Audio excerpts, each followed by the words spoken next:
మెదక్ జిల్లా రామాయంపేట మండలం కోనాపూర్ ప్రాథమిక వ్యవసాయ సహకార సంఘంలో అక్రమాలు జరిగిన మాట నిజమేనని రెండోసారి విచారణలో నిర్ధారణ అయింది. వివిధ అంశాల్లో మొత్తం 1,67,00,000 స్కామ్ జరిగినట్లు ఉన్నత అధికారులకు నివేదికను పంపించారు ఎంక్వైరీ ఆఫీసర్లు. నివేదికలో సొసైటీ మాజీ సీఈఓ గోపాల్ రెడ్డి, మాజీ చైర్మన్ దేవేందర్ రెడ్డి, పలువురు డైరెక్టర్లను ఇందుకు బాధ్యులుగా ఉన్నట్లుగా తెలిపారు అధికారులు.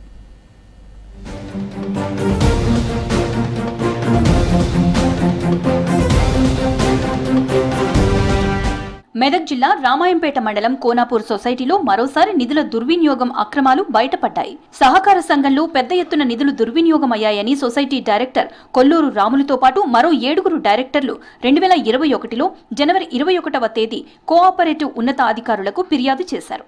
ఈ స్కామ్పై అప్పట్లో విచారణ జరిగింది. వివిధ పద్ధతుల్లో 2,26,00,000 రూపాయలు దుర్వినియోగం అయ్యాయని గుర్తించారు. అయితే విచారణ నిబంధనల ప్రకారం జరగలేదని అప్పటి సొసైటీ చైర్మన్ ఎం దేవేందర్ రెడ్డితో పాటు ఇతరులు కోర్టును ఆశ్రయించారు.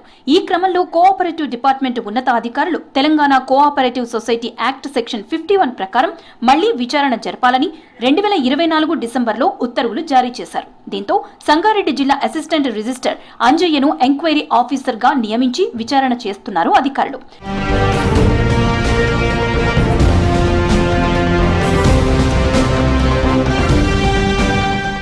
ఉన్నతాధికారుల ఆదేశాలతో ఎంక్వైరీ ఆఫీసర్ అంజయ్య కోనాపూర్ సొసైటీకి వచ్చే డేబుక్ ఫెర్టిలైజర్లకు సంబంధించిన మార్క్ఫెడ్, ఇఫ్కో, క్రిప్కో, కోరమాండల్ కంపెనీల నుంచి వచ్చిన స్టాక్ రిజిస్టర్లు, సేల్స్ రిజిస్టర్లు, పెట్రోల్ బంకుల్లో రోజువారీ పెట్రోల్, డీజిల్ అమ్మకాలకు సంబంధించిన డిఎస్ఆర్, వివిధ పేమెంట్లకు సంబంధించిన ఓచర్లు, డిపాజిట్ పత్రాలు, బ్యాంక్ స్టేట్మెంట్, ఇదివరకు జరిగిన థర్డ్ పార్టీ ఎంక్వైరీ రిపోర్టులు క్షుణ్ణంగా పరిశీలించారు.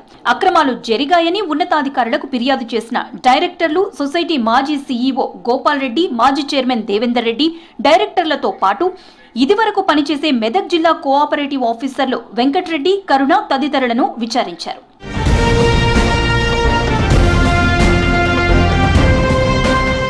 ఎంక్వైరీ ఆఫీసర్ విచారణలో 2T oil, fertiliser, petrol, diesel అమ్మకాల్లో, జనరేటర్ డీజిల్ వినియోగంలో, కన్స్యూమర్ స్టోర్, పెట్రోల్ బంక్ నిర్మాణం, SAO లోన్స్, KCC ఇంట్రెస్ట్ తదితర వాటిలో 1,67,00,000 దుర్వినియోగం అయినట్లు ఎంక్వైరీ ఆఫీసర్ నిర్ధారించారు.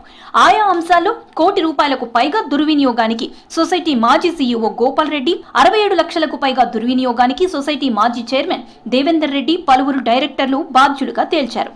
గత బీఆర్ఎస్ ప్రభుత్వంలో ఉన్నప్పుడు మాజీ ఎమ్మెల్యే పద్మా దేవేందర్ రెడ్డి గారి భర్త అయినటువంటి దేవేందర్ రెడ్డి గారు కోనాపూర్ సొసైటీ చైర్మన్గా ఉండే 2,27,00,000 రూపాయలు తేడా వచ్చింది. దానికి 51 కమిషన్ ఎంక్వైరీ జరిపి ఇది వాస్తవమని తెలిపింది. తర్వాత మళ్ళీ 4 రోజుల తర్వాత మరొక కమిషన్ వేయడం జరిగింది. ఆ కమిషన్ కూడా 1,67,00,000 అవినీతి జరిగిందని ఎంక్వైరీ ఆఫీసర్ రిపోర్ట్ ఇవ్వడం జరిగింది.